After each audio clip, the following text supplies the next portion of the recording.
Hey, it's Lee for On Your Marks Wrestling, and I'm here with a Raw review for June 4th, 2018.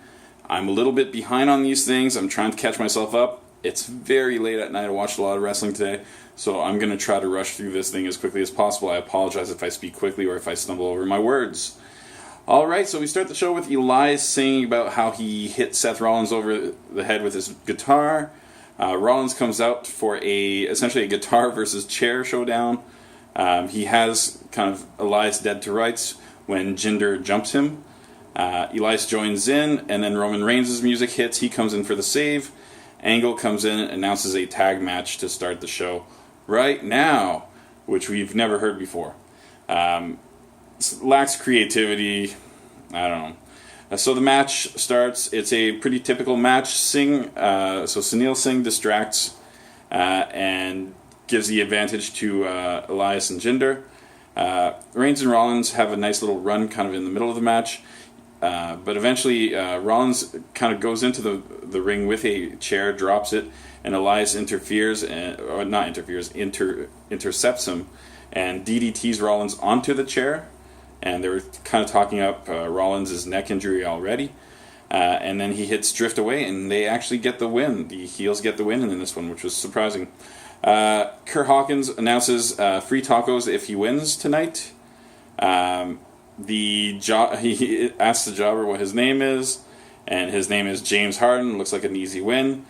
So it's Kurt Hawkins versus James Harden. Hawkins dominates, hits a bunch of big moves, but then Baron Corbin's music hits. Corbin gets into the ring, interferes, and Hawkins loses by DQ. And then Corbin essentially throws Hawkins into some tacos and covers him with tacos. A little bit more food fight left over from last week on SmackDown, I guess. Was it SmackDown? No, it was Raw. Sorry, Raw. We go backstage, and Baron Corbin tells Angle that Stephanie McMahon has actually made him the Constable of Raw based on Angle's bad decisions. Corbin's there to make sure that Angle kind of rights the ship, does everything correctly. We get a match between Natalya and Nia Jax. Ronda Rousey comes out on commentary. She's trying, but she's not really succeeding at being in any way compelling. Nia shows physical dominance pretty early. Natalya does manage to get a few things. Tries to get a slam on Nia, which doesn't happen. Eventually, Natalya hurts her knee while doing the running over her opponent thing and going into the ropes. The match ends with Nia hitting a Samoan drop, getting the win. After the match, Rousey runs up to the ring to tend to Natalya, whose knee is hurt and whatnot. Nia shows concern too for Natalya, and she and Rousey kind of fight over who can look after Natalya. I wrote, why? So Nia last week turned heel magically, was a complete bitch, but all of a sudden she's totally nice and stuff and worried about her opponent and an injury. It makes no sense. Okay, let's move on. We have an interview with Bobby Roode. He's with Renee. Says it would be glorious to win at Money in the Bank, but then he kind of gets all serious and super quiet, Jake the Snake style, and goes like, he's just hoping to survive tonight against Strowman. I don't think they need to keep building Strowman this way, but it was still kind of well delivered, I guess. So we have Strowman versus Roode. There's a really nice double underhook suplex by Strowman. It's a much bigger, higher suplex than it normally should be. Strowman runs his shoulder into the post, which gives Roode a little bit of confidence. He sets up a ladder and tries to kind of bait Strowman into running into that ladder. So he does the running around the ring thing. But Strowman's too smart, stops in front of the ladder, and then with two fists kind of hammers down on it and breaks the ladder in half. And Roode appropriately sells it as if it's the scariest thing he's ever seen. Eventually Strowman catches Roode. He tosses him into a barricade, and then he hits a power slam for the win. We have Kevin Owens with Charlie Caruso backstage. Says that WWE cheers Balor despite all of his failures. He says he sees him for what he is, which is a myth, an Irish myth. We go backstage, and Natty's in the trainer's room. Ronda and Nia basically bicker over who gets to pay attention to Natty, and she basically says she needs time alone and walks away. We have Renee in the ring. She introduces the Deleters of Worlds. Wyatt says that the winners will be facing Woken Warriors, Fireflies, and Gods. Hardy then asks Renee if she's woken, and she kind of reluctantly goes, "Yeah, I guess I am." And he says, "That's wonderful." He gets the crowd to give her an ovation. She sold it like she had the perfect answer. She's always supernatural in these things. And then the Deleters of the World basically say that the winners will suffer and then be deleted. The tag team battle royal match starts. I'll kind of mention the people as they're eliminated. It kind of had an awkward start. The guys were all in the ring and they kind of started attacking each other while JoJo was about to start announcing the match, and she does. So she's explaining the rules while the match is going on. It's very weird. I don't know where kind of the breakdown happened, but there was definitely a breakdown there. Interesting thing is that Ziggler gets eliminated very early on by Tyler Breeze. I would say that out of all the teams in this match, there were two that could have won, and they eliminated one of those teams right away, which is very interesting. As soon as Ziggler's eliminated and Drew McIntyre realizes it, he loses his mind. He headbutts a guy. I think it's Heath Slater. They hit their kind of finisher on Bo Dallas. They just kind of wreak havoc. Then the Revival eliminates a bunch of teams, which is kind of nice to see. It seemed like they were building them up a little bit. So they eliminate Titus Worldwide during the break by eliminating just Titus. They also eliminate Victor of the Ascension, which eliminates the team. The way this thing worked is if one was eliminated, they were both eliminated. Which was interesting because the McIntyre thing, it could set up a future kind of, not turn, but he might attack Dolph Ziggler if Ziggler fails him a few times. Revival eliminates Titus. They also eliminate the Ascension, and then they also eliminate Breezango. So the Revival cleared a lot of the ring.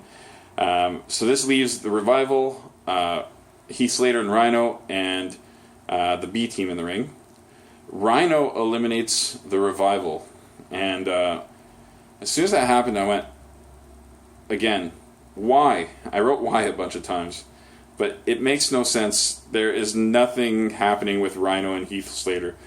They should not win any matches, period, to be honest. Like, if they win a match, it should be to make the person who loses the match super angry and set up for some kind of other storyline. But there's no reason why they should eliminate the Revival in this case, because the Revival is clearly the team that needs it more, needs the win more. Even though the Revival weren't going to get this win, they needed to stay in there even longer. Rhino is then knocked off the apron. He's kind of sent out to the apron, but not eliminated. But Slater kind of has a nice little kind of run, but then he picks up, I think it's Dallas for the slam, and accidentally hits Rhino and knocks Rhino off the apron. So the B team basically win by default, and they celebrate like crazy. B team now has the chance at the world title, so they basically get what they've been asking for. They're now 3-0 in matches. So then we have Bobby Lashley who comes out, and he calls out Sami Zayn. Zayn doesn't come to the ring as if Lashley wants. Stays on the outside. He says that Lashley assaulted him last week. He can't even use his hand anymore. He says that he dug through Lashley's Instagram. He posts a bunch of kind of phony, inspirational tweets that Lashley put up. He says that he pretended to be a fan and that Lashley sent him to the fan club where he tries to sell his merch. He says that Lashley's just a big phony. And then he basically says he questions whether Lashley was even in the military, which seems to finally kind of set off Lashley. Throughout this thing, Lashley was kind of stumbling while asking Sami where he was going. It was just, Sami is just so much better on the mic that it kind of made Lashley look a little foolish, which is not cool. Lashley looks really cool in the ring, and he's actually pretty good on the mic as a heel, at least he was at Impact. But he just kind of struggled in this one. It just didn't look as good as it should have. At the end of the day, though, it wasn't the worst thing. So then we have a backstage promo, or interview, with Charlie with Jinder Mahal and Sunil Singh. Mahal correctly says that Roman thinks he's being oppressed somehow, but he's actually gotten more opportunities than anybody else. It's kind of it's always funny when WWE makes the heel make a lot of sense, but they don't seem to know. Roman then, at the same time, he's being interviewed by Renee, tells her that Jinder is entitled, walks around as if he's entitled or he's deserving of opportunities. Then they go back to Jinder Mahal, who says that Roman would never say disparaging things to his face, and then Reigns says that he's coming for Mahal, and you see him start walking. He actually goes in the wrong direction. I don't know if that was planned, but it was kind of funny. So he goes in the wrong direction, and someone corrects him to say, "Oh, he's actually in the other direction." So he goes in the other direction. Camera kind of follows him. He faces Mahal. Mahal tosses Singh at him, and then tries to attack him, but Reigns gets the best of him for a couple seconds, and then it's broken up almost right away. It was interesting to see the dueling kind of interview thing. Interesting. Not great, but interesting. It was different. And it's so rare that you get to say that about anything on WWE that you can kind of call that a win. So then we get a six-woman match, and it makes no sense. It's Alexa Bliss with Sasha Banks and Ember Moon versus Ruby Riott, Sarah Logan, and Liv Morgan. So that makes sense. That team makes sense. But why are they pairing Alexa Bliss, Sasha Banks, and Ember Moon? It doesn't compute. It's I basically wrote, this match is more confirmation that the WWE doesn't want fans to care about the women. And it's kind of sad because the women's division in WWE was kind of carrying the whole brand for a while, I thought. Back in the Charlotte versus Sasha stuff, that was by far the most popular feud on the show at the time. Until Braun Strowman came in, the women were kind of dominant, and now I don't know if it's intentional. I sure hope it's not. But they seem to be really putting women in a position where they're kind of throwing them away. They're making feuds not matter. They're making people turn without any explanation. Like, Natalya became a face because she's friends with Ronda Rousey. That was the only reason. Nia became a heel because she saw Ronda at an event and challenged her. But that now Nia is a good person because she's friends with Natalya. It makes no sense on that front. And then you get this, and you get Bliss teaming with Sasha Banks and Ember Moon. And Sasha Banks, they were healing a little. They were hinting a bit of heelish stuff. Ember Moon's clearly a face. Alexa Bliss is clearly a heel. It's just strange. They're not going with anything. It's very, very weird. So this match is, and you'll see more stuff like that. At one point, Bliss fakes an injury to her hamstring and basically leaves Sasha Banks and Ember Moon alone.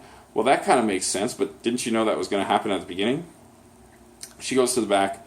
Logan hits a cool move. She does a pop-up headbutt, and I'm like, that should be her finisher. That looked really cool.